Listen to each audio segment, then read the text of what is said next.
घरको जेठी छोरी हुन पनि कहिले कहिले फैदे हुँदो रहेछ। यसपालि चाहिँ हाम्रो माइतमा टिको लगाउन भएन, जुठो परेको थियो। दसैँमा हामीले चाहिँ टिको लगाइनौँ।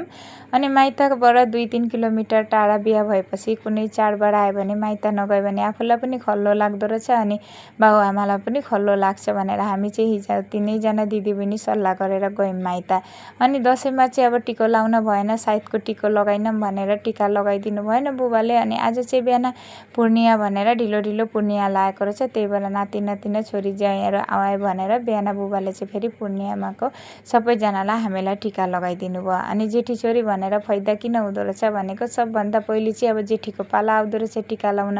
अनि मैले लगाएँ, बहिनीहरूले लगाएपछि फेरि नाति नातिनालाई पनि लगाइदिनु भयो। अनि हिजो चाहिँ हामी माइत जाने बित्तिकै गएका थियौँ फुपू घर। पहिले हिजो चाहिँ अब फुपू घर त लाउन हुन्छ भनेर पहिले गयौँ फुपू घर।